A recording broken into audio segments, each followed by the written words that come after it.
తలాల మార్పు జరిగే సమయంలో వచ్చే శారీరక మార్పులు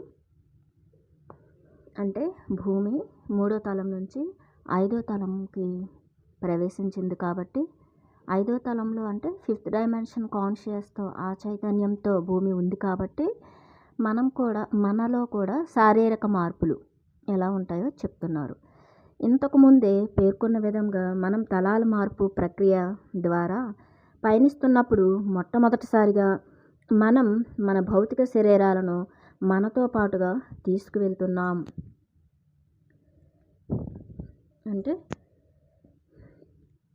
ఈ 5th డైమెన్షన్లోనికి మనం కూడాను షిఫ్ట్ అవుతుంది. మన బాడీ కూడాను మార్పు చెందుతూ ఉంటుందన్నమాట.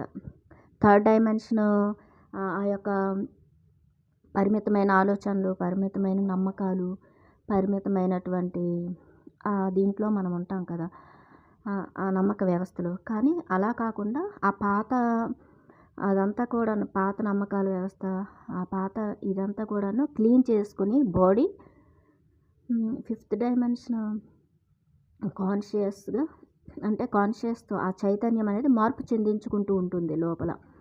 కాబట్టి ఆ అవగాహన శక్తి పెరుగుతుంది. ఇంకా ఆరోగ్యం చాలా బాగుంటుంది. అనారోగ్య సమస్యలు అనేవి కూడాను హీల్ చేసుకోగలుగుతుంది అన్నమాట బాడీ ఈజీగా. ఇంకా మానసికంగా కూడా చాలా ప్రశాంతంగా ఉండడం ఇవన్నీ జరుగుతూ ఉంటాయి 5th డైమెన్షన్లో ఉన్నామంటే. ప్రేమతత్వం, ఈ హృదయం అనేది యాక్టివేషన్ అవుతుంది. అలాగా అంటే మన శరీరాన్ని కూడా ఇప్పుడు 5th డైమెన్షన్లోనికి వెళ్ళాలి అంటే చనిపోయిన తర్వాత 3rd డైమెన్షన్ వాళ్ళంతా చనిపోయిన తర్వాత 5th డైమెన్షన్లోనికి వెళ్ళడం అనేది జరుగుతుంది. అంటే ఒక జన్మ అనేది అంతమైపోయి ఇంకో జన్మలోకి వెళ్ళాల్సి వస్తుంది. అంటే వేరొక 5th డైమెన్షన్ ఆ డైమెన్షన్లోనికి అక్కడ మనం వెళ్ళాల్సి వస్తుంది. అంటే చనిపోయి శరీరాన్ని వదిలేసిన తర్వాత. కానీ ఇక్కడే ఈ బాడీనే ఆ పాత నమ్మకాల వ్యవస్థలు 3rd డైమెన్షన్ అదంతా కూడా క్లెన్సింగ్ చేసుకుంటుంది అనమాట. బాడీ క్లీనింగ్ చేసుకుని ఈ బాడీ అనేది ఇప్పుడే పుట్టిన మళ్ళీ కొత్త వ్యవస్థ అంటే పాత అదంతా సాఫ్ట్వేర్ అంతా కూడాను డిలీట్ చేసేసి కొత్త సాఫ్ట్వేర్ని ఇది డౌన్లోడ్ చేసుకుంటుంది అనమాట మన బాడీ. అలాగా అంటే ఇప్పుడు సపోజ్ మనం ఒక ఇంట్లో ఉన్నామనుకోండి, ఒక ఇంట్లో రెంట్కుంటున్నాం, లేదంటే ఒక ఇంట్లో ఉన్నాం మనం. ఆ ఇల్లు మొత్తం కూలిపోతుంది, అన్నీ కూలిపోయి అలా పాతబడిపోయింది. ఆ ఇంట్లో నుంచి మరో ఇంట్లోకి మనం షిఫ్ట్ అవ్వాలి కదా, వేరే హౌస్కి షిఫ్ట్ అవుతాం. షిఫ్ట్ అయ్యేటప్పుడు ఈ ఇంటితో మనకి ఎన్నో జ్ఞాపకాలు ఉంటాయి, పాత జ్ఞాపకాలు ఆ ఇంటితో అక్కడ. అప్పుడు మనకి బాధ కలుగుతుంది కదా.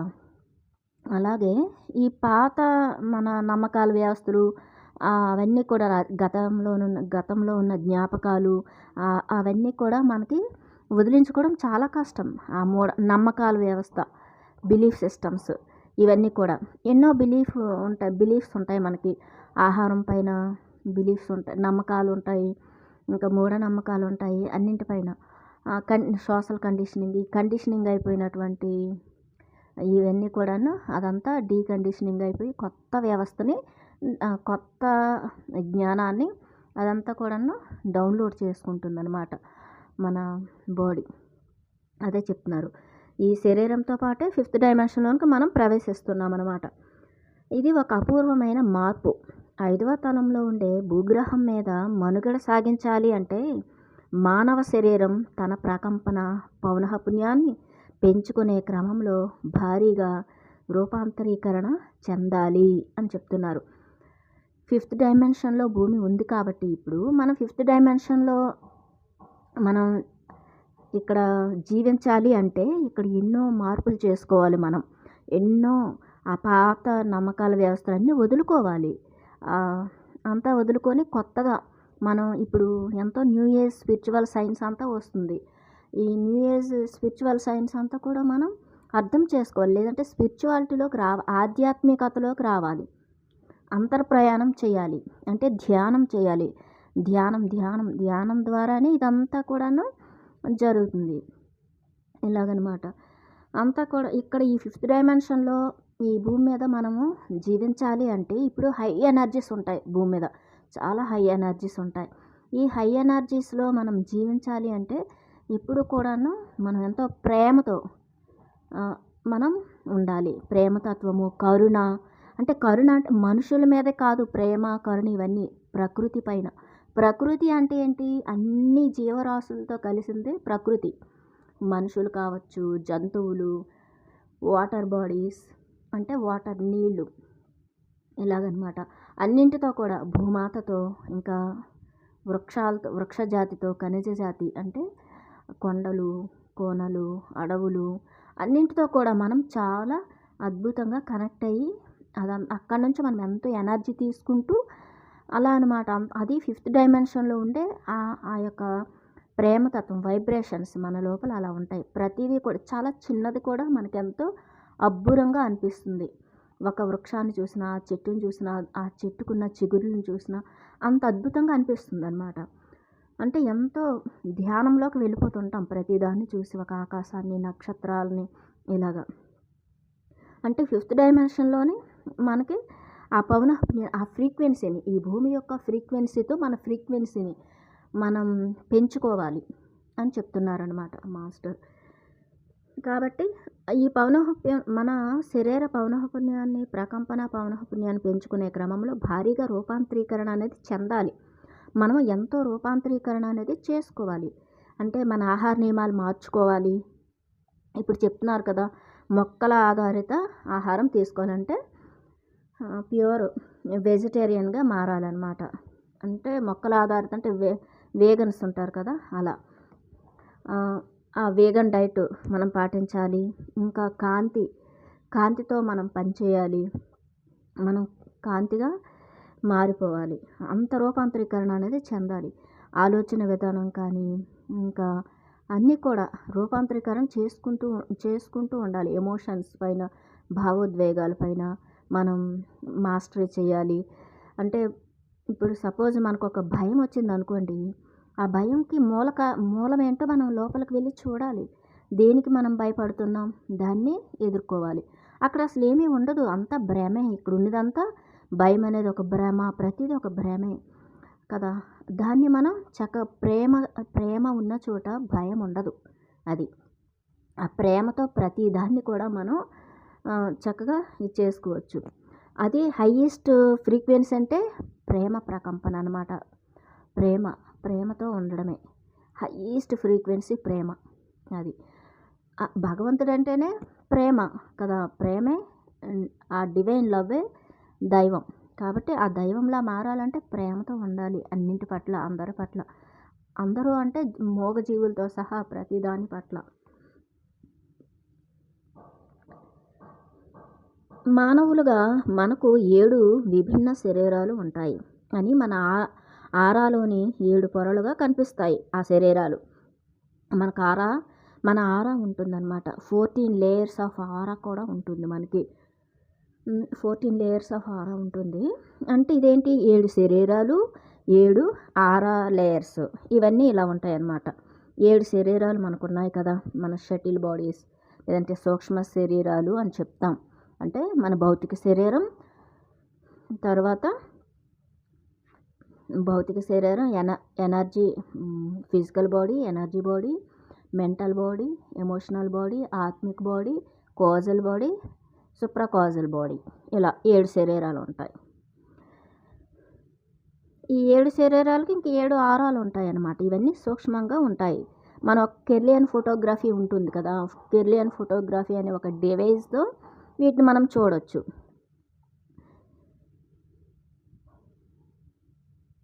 ఈ శరీరాలన్నీ విభిన్న స్థాయిల్లో ప్రకంపిస్తూ ఉంటాయి. మన 7 శరీరాలు కూడాను 7 రకాలుగా, అంటే విభిన్న స్థాయిలో వేరువేరుగా అవి ప్రకంపిస్తూ ఉంటాయి. వాటి యొక్క వైబ్రేషన్స్ వేరేగా ఉంటాయి. భౌతిక శరీరం ఈ 7 శరీరాల్లోకెల్లా అత్యంత తక్కువ స్థాయి ప్రకంపనను కలిగి ఉంటుంది అని చెప్తున్నారు. మన భౌతిక శరీరం అనేది చాలా లో ఫ్రీక్వెన్సీలో ఉంటుందంట, చాలా తక్కువ ప్రకంపన కలిగి ఉంటుంది. అందువలనే భౌతిక శరీరం ఎప్పుడూ అన్నింటికన్నా నెమ్మదిగా మార్పు చెందుతుంది అని చెప్తున్నారు. మన భౌతిక శరీరం అనేది చాలా లో ఫ్రీక్వెన్సీలో ఉంటుంది కదా, అందుకే ఇది చాలా స్లోగా రూపాంతరీకరణ అనేది చెందుతుంది. స్లోగా ఇది మార్పు చెందుతూ ఉంటుందన్నమాట మన భౌతిక శరీరం అన్నింటికంట. ఇప్పుడు ఎనర్జీ బాడీస్ ఉన్నాయనుకోండి, ఎనర్జీ బాడీస్ అనేది చాలా ఫాస్ట్గా అవి మార్పు చెందుతాయి, అవి సూక్ష్మంగా ఉన్నాయి కాబట్టి. కానీ భౌతిక శరీరం ఎందుకు స్లోగా మార్పు చెందుతుంది అంటే, దీనికి డెన్సిటీ ఎక్కువ కదా మన బాడీకి, అంటే బరువు. సూక్ష్మ శరీరాలు అలా కాదు, ఈ శరీరమే లేకపోతే ఆ సూక్ష్మ శరీరాలు కూడా, ఆ ఆత్మ కూడా ఇందులో ఉండలేదు కదా. ఇక్కడ ఈ భూమి మీద విద్యుత్ అయస్కాంత శక్తి, ఎలక్ట్రోమాగ్నెటిక్ పవర్ అనేది ఉంటుంది కాబట్టి మన బాడీకి అది ఉంటుంది కాబట్టి, ఆ డెన్సిటీ ఉంటుంది కాబట్టి ఇది చాలా స్లోగా మార్పు చెందుతూ ఉంటుంది అనమాట. అన్నింటి శరీరాల కంటే ఇది మార్పు చెందడం స్లో. ప్రస్తుతం మన 7 శరీరాలు పూర్తి విడిగా ఉండి కేవలం 3వ కన్ను దగ్గర ఒక శక్తివంతమైన బెండ్ ప్రోగ్ సిల్వర్ కార్డు ద్వారా అనుసంధానించబడి ఉన్నాయి. ఇప్పుడు 7 శరీరాలన్నీ కూడాను మన థర్డ్ ఐ భ్రూమధ్యం అంటాం కదా, 2 కనుబొమ్మల మధ్యన ఆ స్థానంలో ఇవన్నీ కూడాను ఒక వెండి ప్రోగ్ అంటే ఇది ఉంటుంది కదా సిల్వర్ కార్డు, దాంతో ఇవన్నీ కూడాను అనుసంధానమై ఉంటాయంట. ఈ వేర్పాటు వలన భౌతిక శరీరం కేవలం పంచేంద్రియాల ద్వారా తాను గ్రహించే సమాచారాన్ని మాత్రమే గుర్తించగలుగుతుంది అని చెప్తున్నారు. అంటే ఈ సిల్వర్ కార్డుతో అవన్నీ అనుసంధానమై ఉంటాయి కాబట్టి ఈ వేర్పాటు వలన మన శరీరం, భౌతిక శరీరం కేవలం పంచేంద్రియాల ద్వారా తాను గ్రహించే సమాచారాన్ని మాత్రమే గుర్తించగలుగుతుంది. అంటే ఏంటి, మన థర్డ్ ఐ అనేది ఓపెన్ అయితేనే ఆ దివ్య నేత్రం, ఆ దివ్య చక్షువు యాక్టివేషన్లోకి వస్తేనే మనకి మన సూక్ష్మ శరీరాలు అన్నీ కూడా, అంటే మన emotional body, mental body, energy body, మన అంటే కారణ శరీరాలు, వీటన్నింటితో కూడా వీటిని మనం చూడగలుగుతాము. మన ఆ శరీరాల మీద మనం మాస్టరీ చేసుకోగలుగుతాం, ఎనర్జీ బాడీ మీద కానీ ఏదైనా సరే. కానీ ఇక్కడ ఏమవుతుంది, మనం ఆ శరీరాలన్నీ, అంటే థర్డ్ ఐ అనేది యాక్టివేషన్లోకి రాకపోయినట్లయితే కనుక మన ఈ పంచేంద్రియాలతో, కళ్ళతోని, చెవులతో వినేవి, కళ్ళతో చూసేవి, మన స్పర్శ, అంటే ఈ భౌతికమైన ప్రపంచం మాత్రమే సత్యం అనుకుంటున్నాం మనం. మన థర్డ్ ఐ ఎప్పుడైతే యాక్టివేషన్లోకి వస్తుందో అప్పుడు ఈ శరీరాలు అన్నీ ఉన్నాయి కదా, ఏ 6 శరీరాలు, సూక్ష్మ శరీరాలు, వాటితో అప్పుడు మనం ఆ యొక్క అదర్ డైమెన్షన్లోకి వెళ్ళొచ్చు. ఎన్నో మార్పులు జరుగుతూ ఉంటాయన్నమాట. అది అప్పుడు మనకు అప్పుడు అవగతం అవుతుంది. అందుకే జ్ఞాననేత్రం అంటారు పత్రిజీ. ఎప్పుడైతే మనకి ఈ 3వ కన్ను అనేది, అంటే జ్ఞాననేత్రం అనేది యాక్టివేషన్లోకి వస్తుందో అప్పుడు మనకి ఆత్మజ్ఞానం అనేది, ఆత్మ ప్రబోధం, మన ఆత్మ నుంచి ఆ ప్రబోధం అనేది వినగలుగుతాము. ఆ సత్యం అనేది అవగాహనలోకి వస్తుంది. ఒక హయ్యర్ అండర్స్టాండింగ్ అనేది మనకి ఇంక్రీజ్ అవుతుంది. లేదు అంటే ఈ భ్రమలో ఉంటాం. ఈ అవాస్తవమైనటువంటి ఇదంతా నిజమే ఉంది కానీ ఇది సత్యం కాదు కదా, అశాశ్వతమే కదా. ఇదొక భ్రమ, ఇదంతా ఇల్యూషన్ అనేది మనకు తెలియదు. థర్డ్ ఐ ఎప్పుడైతే యాక్టివేషన్లోకి వస్తుందో, జ్ఞానేత్రం అనేది ఎప్పుడైతే 3 కన్ను విచ్చుకుంటుందో అప్పుడు మనకి ఇల్యూషన్ అనేది ఉండదు. అంటే భ్రమల్లో ఉండం, వాస్తవికతలో ఉంటాం. వాస్తవం అంటే ఏంటి, ప్రెజెంట్ మూమెంట్, ఈ ప్రెజెంట్లో ఉండాలి, ఇదే సత్యం, ఇప్పుడు ఈ క్షణం ఇదే సత్యం, ఈ క్షణంలో ఉండడం అంతే అనేది మనకి ఒక అవగాహనలోకి వస్తుందన్నమాట. లేకపోతే ఏమవుతుంది, ఈ భౌతిక శరీరంతో, ఈ పంచేంద్రియాలతో చూసిందే సత్యం అనుకుంటాం. ఈ భౌతిక జగత్తు, ఈ భౌతిక పదార్థం, భౌతికవాదం ముదిరిపోతుంది మనిషికి. అందుకు ఈ థర్డ్ ఐ ఓపెన్ అవ్వకపోతే మరి ఇంకా ఎలా మనకు మార్పులు వస్తాయి మన బాడీలో? 5th డైమెన్షన్ కాన్షియస్తో ఎలా జీవిస్తాం? ఆ ప్రేమతత్వం ఎలా ఉంటుంది? వీటి మీద మనం ఆ వర్క్ చేసుకోలేము కదా. అందుకు ఏం చేయాలి, ధ్యానం చేయాలి. మనకి పత్రిజీ ఇచ్చినటువంటి శ్వాస మీద ధ్యాస పెట్టి కూర్చొని ధ్యానం చేస్తే మనకి ఆ లోపల అవన్నీ స్లోగా ఆటోమేటిక్గానే అన్ని మార్పులు జరుగుతూ ఉంటాయి. శ్వాస మీద ధ్యాస పెడితే చాలు. ఒక మ్యూజిక్ పెట్టుకొని, మ్యూజిక్ కూడా ఎంతో పవర్ ఉంటుంది. మ్యూజిక్ యొక్క ఫ్రీక్వెన్సీ, ఆ వైబ్రేషన్ అనేది మన లోపలికి వెళ్ళి ఎంతో ఒక డిఎన్ఏని యాక్టివేషన్ చేయగలుగుతుంది మన మ్యూజిక్. ఆ మ్యూజిక్ అనేది, ఆ సౌండ్ హీలింగ్ మ్యూజిక్లు ఇవన్నీ ఉంటాయి కదా. టిబెట్ బౌల్ మ్యూజిక్లు ఉంటాయి, షామన్ మ్యూజిక్లు ఉంటాయి, ఇంకా నేచర్ బర్డ్ సౌండ్స్, నేచర్ అదే వాటర్ ఫాల్ సౌండ్స్ ఇవన్నీ ఉంటాయి. ఎన్నో మ్యూజిక్లు ఉన్నాయి. మనకి పిఎంసి మ్యూజిక్ ఉంది. పత్రిజీ ఎంతో శాస్త్రీయమైన సంగీతాన్ని ఎన్నో ఇన్స్ట్రుమెంట్స్తో అద్భుతమైన మ్యూజిక్ని మనకి ఇచ్చారు. ఆ మ్యూజిక్ అంతా ఎప్పుడు వింటూ ఉండాలి. 24 అవర్స్ మనం మ్యూజిక్ ఇంట్లో ఉండాలి. మ్యూజిక్ ఉండడం వలన ఇంట్లోకి ఎలాంటి నెగిటివ్ ఫోర్సెస్ కూడా, ఆ ఎనర్జీస్ అనేవి ఎంటర్ అవ్వవు. మన ఒంట్లోకి ఎంటర్ అవ్వవు, ఇంట్లోకి ఎంటర్ అవ్వవు. మ్యూజిక్ అంతా అద్భుతంగా మన శరీరాలు, ఆ సూక్ష్మ శరీరాలని అన్నింటిని కూడాను చాలా క్లీన్గా ఉంచుతుంది. అన్నీ చాలా హెల్తీగా ఉంటాయి మన బాడీస్ అన్నీ. అది ఇంకా మ్యూజిక్ మెడిటేషన్ అయితే ఇంకా అద్భుతం. నేచర్లో మ్యూజిక్ ఇంకా మంచిది. ఇలాగా ఇతర ఉన్నత స్థాయి శరీరాలు ఇతర మూలాల నుంచి కాలానికి, స్థలానికి అతీతమైన సమాచారాన్ని పొందుతాయి. ఇప్పుడు ఈ సూక్ష్మ శరీరాలు ఏంటి? ఈ సూక్ష్మ శరీరాలు అనేవి హయ్యర్ డైమెన్షన్లోకి వెళ్తాయి. అక్కడ అంటే సూక్ష్మ శరీరయానాలు మనం చేస్తూ ఉంటాం కదా, అలా హయ్యర్ నాలెడ్జ్ని తీసుకోగలుగుతాయి. అంటే ఆ యొక్క మూల చైతన్యం నుంచి. అంటే ఇవన్నీ కూడా సూక్ష్మ శరీరాలు ఏం చేస్తాయి అంటే సూక్ష్మ శరీరయానాలు అవన్నీ చేయొచ్చు. ఈ పంచేంద్రియాలతో ఈ భౌతిక శరీరం అనేది ఇక్కడ ఉన్న జ్ఞానం తీసుకుంటుంది. ఈ భౌతిక జగత్తులోని జ్ఞానం తీసుకుంటుంది. పంచేంద్రియాలతో తీసుకుంటుంది. కానీ సూక్ష్మ శరీరాలు అనేవి ఇతర మూలాల నుంచి, అంటే కాలానికి, స్థలానికి అతీతమైన సమాచారాన్ని తీసుకుంటాయి అన్నమాట. అదర్ డైమెన్షన్స్ నుంచి, హయ్యర్ డైమెన్షన్స్ ఉంటాయి కదా, 5th dimension, 6th dimension, 7th dimension, ఇలా మనకి 12 డైమెన్షన్లు ఉన్నాయన్నమాట మన భూమితో అనుసంధానం అయ్యి. ఆ 12 డైమెన్షన్తో కనెక్ట్ అవుతుంది. ఆ 12 డైమెన్షన్ వాళ్ళతో కనెక్ట్ అయ్యి, అంటే నక్షత్ర జాతుల వాళ్ళు ఉంటారు కదా, వాళ్ళతో ఆ 12 డైమెన్షన్ నుంచి, ఆ 12 నక్షత్ర జాతుల వాళ్ళ నుంచి వాళ్ళ యొక్క మూలాలు మన లోపల ఉన్నాయి. మన లోపల 12 చక్రాలు ఉన్నాయి. 12 డిఎన్ఏ 12 జతల డిఎన్ఏ పోగులు మన లోపల ఉన్నాయి. వాళ్ళ యొక్క ఇవి ఇన్ప్రింట్స్ అనేవి మన లోపల ఉన్నాయి. వాళ్ళ జ్ఞాపకాలు, వాళ్ళ యొక్క శక్తులు అవన్నీ. కాబట్టి అదంతా వాళ్ళతో, ఆ 12 అదర్ డైమెన్షన్ వాళ్ళతో మనం కనెక్ట్ అయ్యి ఉంటాయి అన్నమాట. మన సూక్ష్మ శరీరాలు వాళ్ళతో ఉండి అక్కడి నుంచి ఎంతో జ్ఞానాన్ని అవి తీసుకుంటూ ఉంటాయి సబ్కాన్షియస్గా.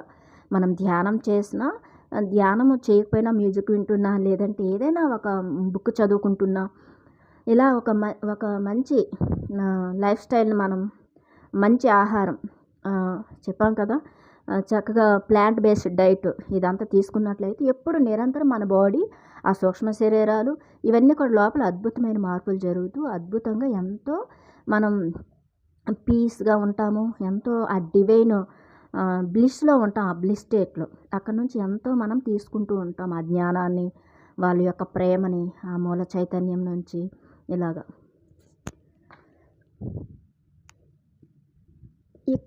ఇక్కడ సూక్ష్మ శరీరాలతో కాదు, ఇక్కడ మన కళ్ళతో ప్రకృతిని ఆస్వాదిస్తాము, చూస్తాము. లేదంటే మనం చక్కగా ఒక చల్లటి గాలిని, ఒక బ్రీజ్ని మన శరీర స్పర్శతో ఎంజాయ్ చేస్తాము. ఇంకా చక్కగా చెట్ల దగ్గరికి వెళ్ళి హాయిగా కూర్చుంటే ఎంతో ప్రశాంతంగా ఉంటుంది. నాకు కూడాను చెట్లతో ఎంతో ఇది ఉంటుంది అనమాట. ఇప్పుడు నాకు మా ఇంటి ముందు ఒక చెట్టు ఉంది. ఇంకా నేను పార్కులోకి వెళ్తే ఒక పెద్ద మహావృక్షమే ఉంది. ఎలాంటి చెట్టుని చూసినా నేను తాకుతాను, పలకరిస్తాను, అంతే. జస్ట్ నేను ఇంకేం కోరుకోను, అలాగేం ఉండదు. అలా ఇష్టం అనమాట. అది నన్ను పిలుస్తున్నట్లు అనిపిస్తూ ఉంటుంది. ఇంట్యూషన్ పరంగా నాకు అర్థమవుతుంది, టెలిపతిక్గా ఇలా రా అని పిలుస్తున్నట్లు అనిపిస్తుంది. అలా కొద్దిసేపు ఉండి వచ్చేస్తుంటాను అనమాట. అలా నేను మా ఊరు వెళ్ళాను అనుకోండి, అక్కడ మాకు 100 సంవత్సరాల పైనే వృక్షాలు ఉన్నాయి. చింత చెట్లు 3 ఉండేవి, చాలా పెద్దవన్నమాట. అస్సలు హగ్ చేసుకుంటే ఒక 10 మంది హగ్ చేసుకుంటే అవి కంప్లీట్ అవుతాయి. అంత పెద్ద అంటాం కదా, మానులు అనమాట. అలాంటి చెట్లతో నాకు ఎంతో అద్భుతమైన, ఆ చెట్ల కిందకి వెళ్ళి కూర్చోవడం, ఆ వేర్ల మీద అక్కడ అలా హాయిగా ఉండడం, ప్రశాంతంగా ఉండడం నాకు అలవాటైపోయింది. వాటితో ఉంటే ఎవరో మన అమ్మమ్మలు, మన వాళ్ళతో ఉన్నట్లు, మన పెద్దలతో వాళ్ళతో ఉన్నట్లు అనిపిస్తుంది అనమాట. అలా పిలుస్తూ ఉంటాయి. నేను నైట్ టైం కూడా నేను వెళ్తే మా ఇంటికి చాలా దగ్గరలో ఉంటాయి కొన్ని, ఒక 20 అడుగుల దూరంలో అలాగా.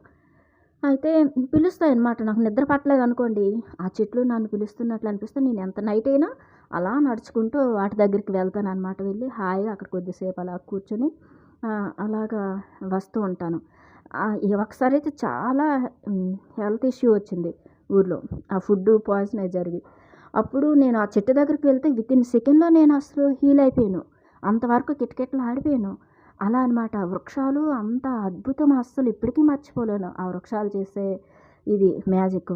కాబట్టి అలా అనమాట. అంటే మన భౌతిక కళ్ళతోని మనం ఇక్కడ ఈ జ్ఞానాన్ని తీసుకుంటాము. ఇంకా వాటి నుంచి ఎంతో చెట్లతో కానీ, పక్షులతో కానీ, జంతువులతో కానీ, నదులతో మాట్లాడొచ్చు.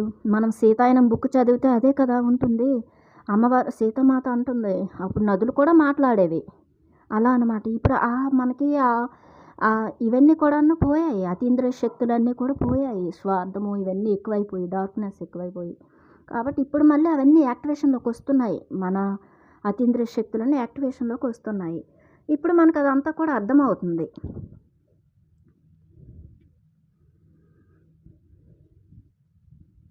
కానీ ఈ శరీరాలు విడివిడిగా ఉండడం వలన ఈ సమాచారం మెదడుకు చేరదు.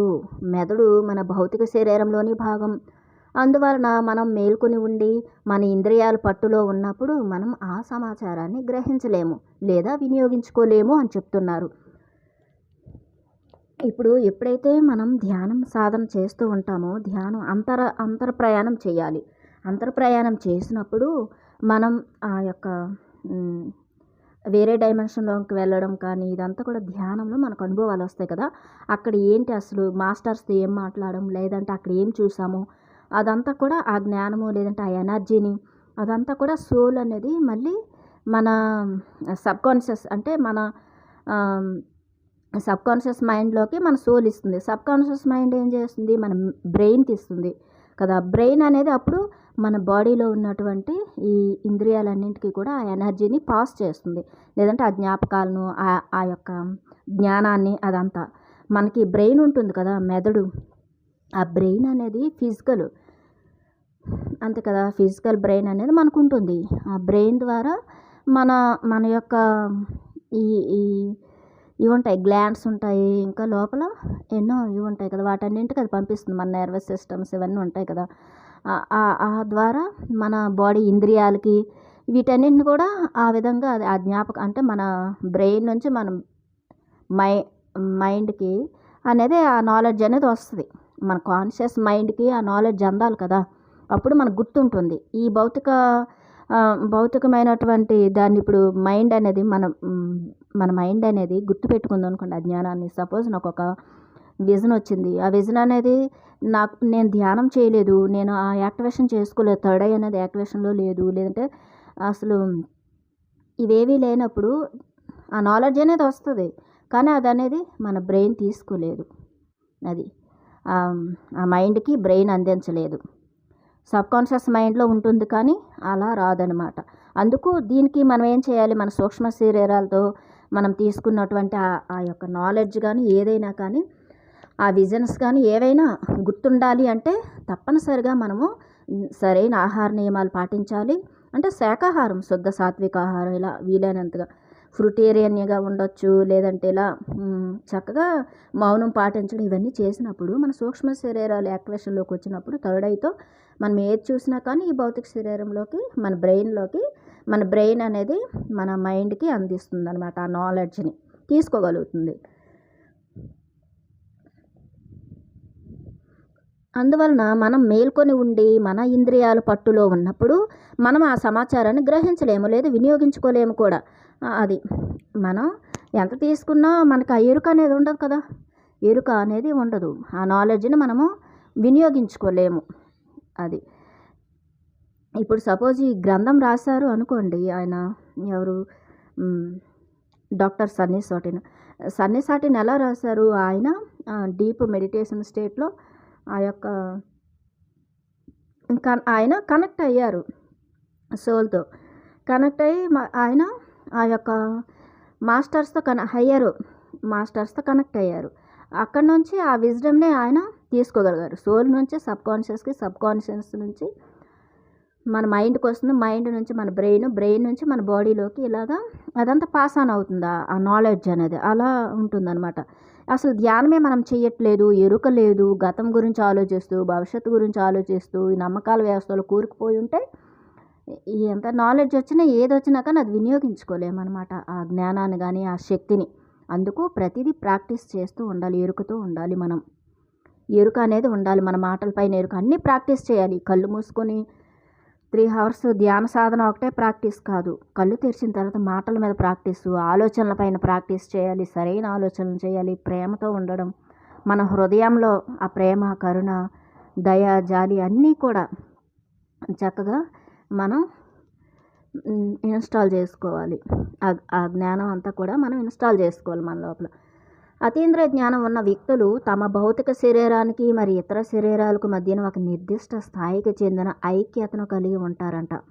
అది ఇప్పుడు అతీంద్రియ జ్ఞానం ఉన్న వాళ్ళు ఏం చేస్తారు? ఇప్పుడు అతీంద్రియ జ్ఞానం ఉంది కదా డాక్టర్స్ అన్ని సాటికి, అందుకు ఆయన ఈ జ్ఞానాన్ని ఆయన గ్రంథస్థం చేయగలిగారు. అలాగనమాట. అతీంద్రియ జ్ఞానం ఉన్న వాళ్ళు శక్తులు, అతీంద్రియ జ్ఞానం ఉన్న వ్యక్తులు తమ భౌతిక శరీరానికి మరి ఇతర శరీరాలకు ఒక అలైన్మెంట్ అనేది ఉంటుందన్నమాట వాళ్ళకి. సూక్ష్మ శరీరాలకి భౌతిక శరీరానికి ఒక అలైన్మెంట్ ఉంటుంది. ఆ శరీరాలకు మధ్యన ఒక నిర్దిష్ట స్థాయికి చెందిన ఒక ఐక్యతను కలిగి ఉంటారు. ఒక అలైన్మెంట్లో ఉంటాయి వాళ్ళ శరీరాలన్నీ. అందువలన వాళ్ళు ఉన్నత స్థాయి శరీరాల్లో ఈ సమాచారాన్ని పొందినప్పుడు ఆ సమాచారం భౌతికమైన మెదడుకు చేరుకుంటుంది అని చెప్తున్నారు. ఎప్పుడైతే మనం ధ్యాన సాధన చేస్తూ ఉంటామో ఆటోమేటిక్గానే మనకి ఆ అలైన్మెంట్ అనేది వస్తుంది. చక్రాస్ కానీ యాక్టివేషన్లోకి వస్తాయి, మన శరీరాలన్నీ యాక్టివేషన్లోకి వచ్చి అన్నీ ఒక అలైన్మెంట్లోకి వచ్చి అప్పుడు మన భౌతిక మెదడుకి ఆ యొక్క విజ్ఞానం అంతా అందుతూ ఉంటుందన్నమాట. ఇప్పుడు సపోజ్ ఇంట్యూషన్ అనేది మనం వినగలుగుతున్నాం. ఇంట్యూషన్ అనేది పని చేస్తుంది అంటే ఏంటి? ఆ అలైన్మెంట్లో ఉంటేనే ఇంట్యూషన్ మనకు పని చేస్తుంది. ఒక చోటుకి వెళ్ళకూడదని మన హృదయం కొట్టుకుంటుంది, చెప్తుంది, అప్పుడు అక్కడికి వెళ్ళకూడదు. ఒక కళ ద్వారానైనా వస్తుంది, వెళ్తే ఏమవుతుంది అనేది. అలా చాలాసార్లు మనకి అది వినగలగాలి ఇంట్యూషన్ని. అలా అనమాట. అలాగా ఈ భౌతిక శరీరాలకి మన భౌతిక శరీరానికి ఆ యొక్క సూక్ష్మ శరీరాలకి ఒక అలైన్మెంట్ అనేది వస్తుందన్నమాట. అతీంద్రియ జ్ఞానం ఉన్న వ్యక్తులకి, అతీంద్రియ శక్తులు ఉన్న వాళ్ళకి. అందువలన వాళ్ళు ఉన్నత స్థాయి శరీరాల్లో ఈ సమాచారాన్ని పొందినప్పుడు ఆ సమాచారం భౌతికమైన మెదడుకు చేరుకుంటుంది. మెదడు ఆ సమాచారాన్ని భౌతిక ఇంద్రియాల ద్వారా గ్రహించిన సమాచారంతో మేళవించి అతీంద్రియ జ్ఞానం లేని ఒక వ్యక్తికి సాధ్యం కాని విశేష గ్రహణ శక్తితో కూడిన వివరణను అందిస్తుంది. ఎప్పుడైతే ఆ జ్ఞానాన్ని ఆ యొక్క సూక్ష్మ శరీరాలతో ఉన్న ఆయన పొందినటువంటి ఆ జ్ఞానాన్ని ఈ భౌతికమైన మెదడుకిచ్చి భౌతికమైన ఇంద్రియాల ద్వారా ఆ సమాచారాన్ని భౌతికమైన మెదడు అనేది మన భౌతిక ఇంద్రియాల ద్వారా దాన్ని మేళవించి అతీంద్రియ జ్ఞానం లేని ఒక వ్యక్తికి సాధ్యం కాని విశేష గ్రహణ శక్తితో కూడిన వివరణను అందిస్తుంది అని చెప్తున్నారనమాట. అంటే మామూలు మనుషులకును ఈ జ్ఞానాన్ని చక్కగా గ్రహణ శక్తి అంటే గ్రహించగలగడం, ఆ గ్రహణ శక్తి అనేది ఇప్పుడు మనకి ఉండాలి. ఆ గ్రహణ శక్తి అనేది ఉన్న వాళ్ళకి ఆ జ్ఞానం అనేది అందుతూ ఉంటుంది, గ్రహించగలిగిన వాళ్ళకి. అది యోగ దృష్టి, యోగ శ్రవణం, దివ్య గ్రహణ శక్తి ఉన్న వ్యక్తుల్లోని శరీరాలు ఎలాంటిదే అయినా కొంత భిన్న స్థాయిలో ఉండే ఐక్యతను కలిగి ఉంటాయి అవి. ఇప్పుడు యోగ దృష్టి, యోగ శ్రవణం అనే అలాంటి వాళ్ళకు, దివ్య గ్రహణం అనే వాళ్ళకి వేరే విభిన్నంగా డిఫరెంట్గా ఉంటారట వాళ్ళ శరీరాలు.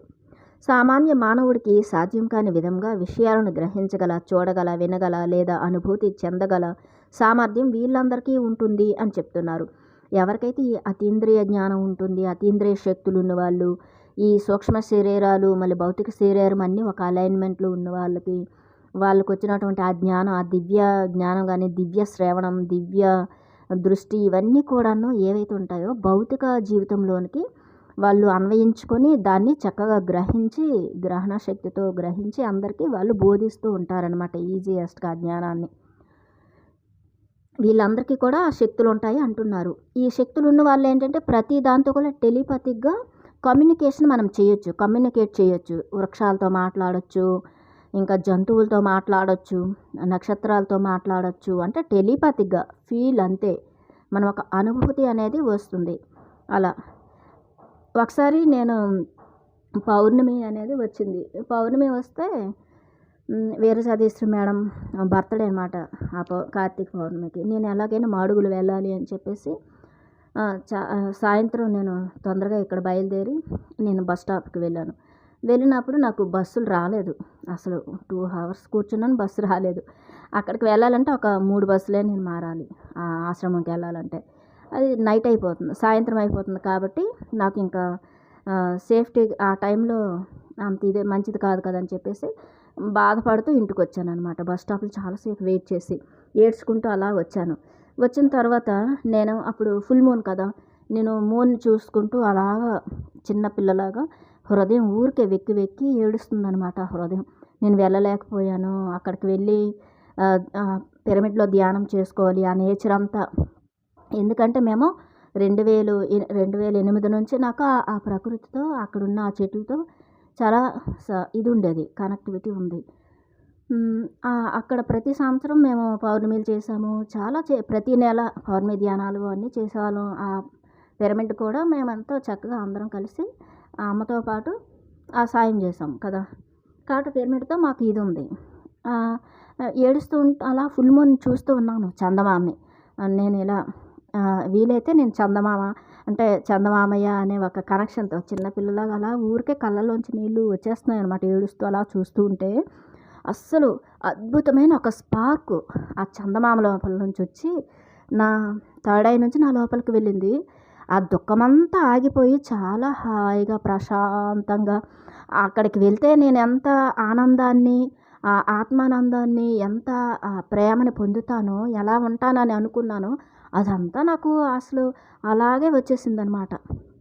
ఇంకంతే. అప్పుడు ఆ దుఃఖమంతా ఆగిపోయింది. వెక్కి వెక్కి ఏడుస్తూ చిన్నపిల్లలాగా ఏడుస్తున్నాను. చందమామ పౌర్ణమి వెన్నెలను చూసుకొని. అప్పుడు అస్సలు అద్భుతం, అసలు ఇప్పటికీ నేను మర్చిపోలేను. అందులో నుంచి ఒక వెలుగొచ్చిందండి. అస్సలు ఒక మెరుపులాగా. మళ్ళీ అలానే ఏమీ వర్షాకాలం కాదు, ఏమీ కాదు. అసలు అద్భుతం అనమాట అసలు అది. ప్రకృతి మనం అసలు మాట్లాడితే మనతో అసలు కనెక్ట్ అవుతుంది, మాట్లాడుతుంది నేచర్. అలా ఎన్నో అనుభవాలు నాకైతే. పౌర్ణమి ప్రతి నెల కూడా నేను వెన్నెలను చూస్తున్నప్పుడు పౌర్ణమిని నేను చూస్తూ అక్కడే ఉండిపోతాను. నాకు ఎంతసేపు నాకు ఆ వెన్నెల్లో నేను ఎక్స్‌పోజ్ అవ్వగలుగుతానో అంత టైం వరకు కూర్చుంటాను అలాగా బాల్కనీలో. అస్సలు అద్భుతం. ఎన్ని వింతలు చూపిస్తుందో చెప్పలేను.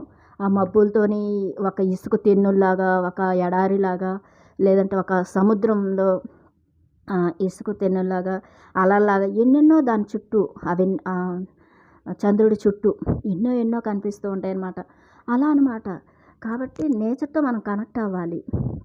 ఎందుకంటే చంద్రుడు కూడా ఒక గ్రహమే కదా! అది ఒక సోలే కదా! అలా. ఇది కూడా మనకు ఇది ఒక యోగ దృష్టి అనుకోవచ్చు, దృష్టి అనుకోవచ్చు.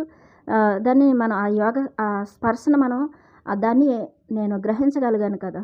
అది నేను చక్కగా అనుభూతి చెందగలిగాను కదా! అదనమాట. ఇలా.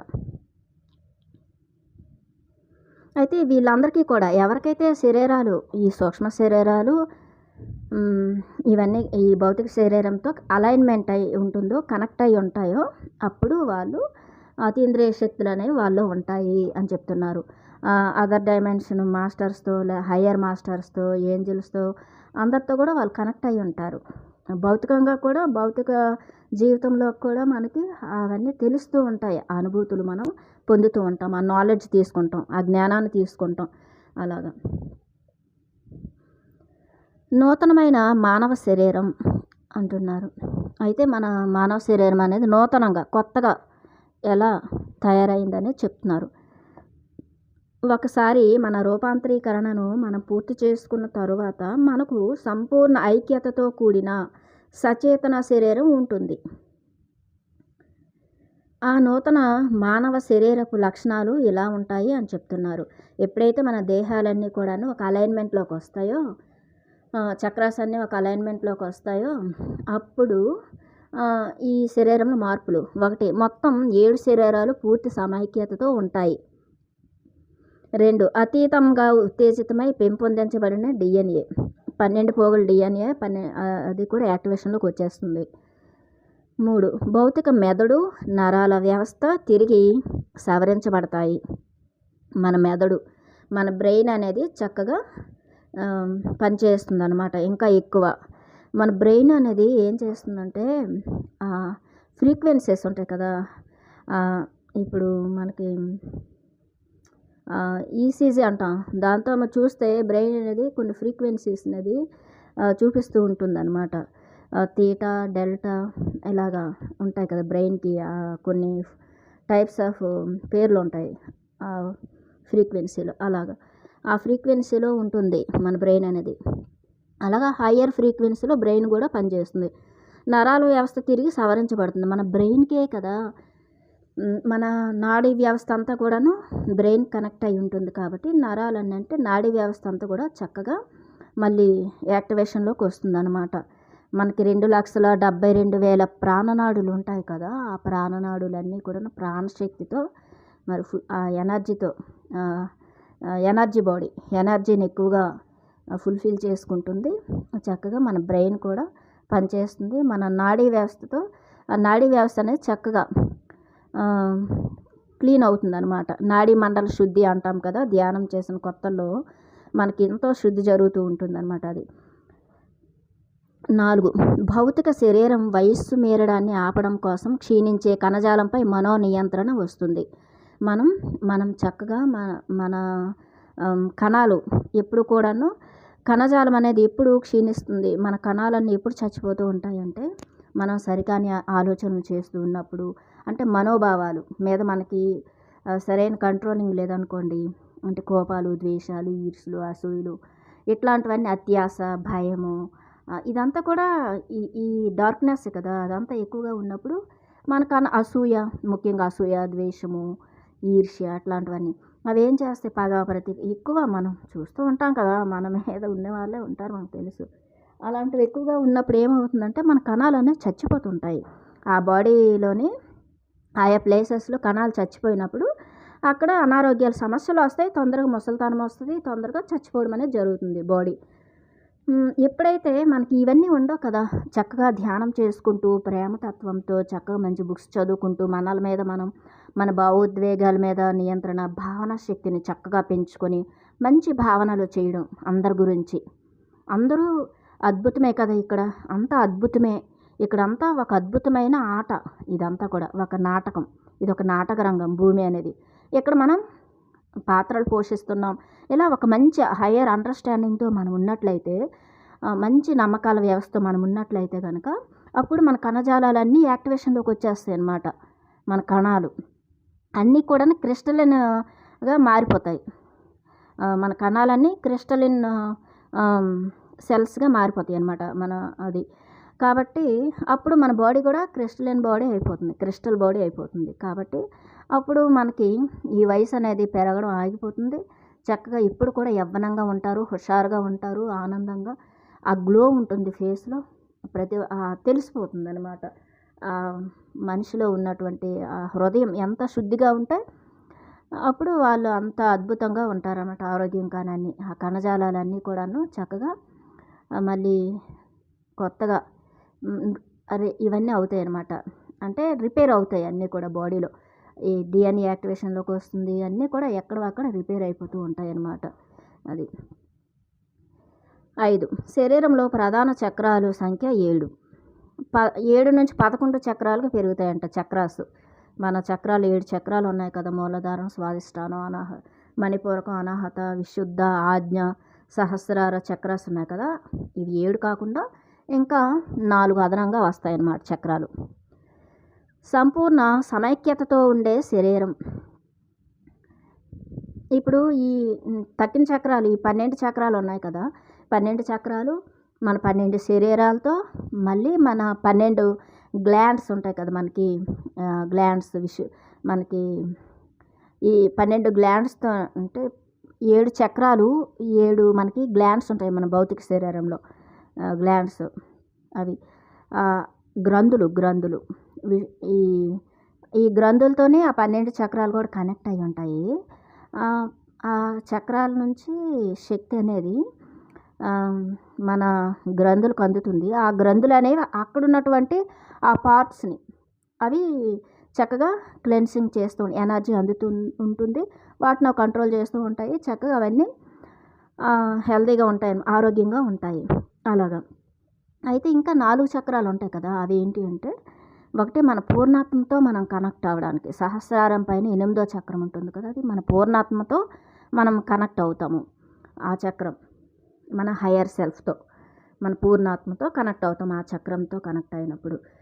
మళ్ళీ తర్వాత 9వ చక్రం ఉంటుంది. అదేంటంటే భూమాతతో కనెక్ట్ అవ్వడానికి, భూమాత యొక్క హృదయంతో భూమాతతో కనెక్ట్ అవ్వడానికి.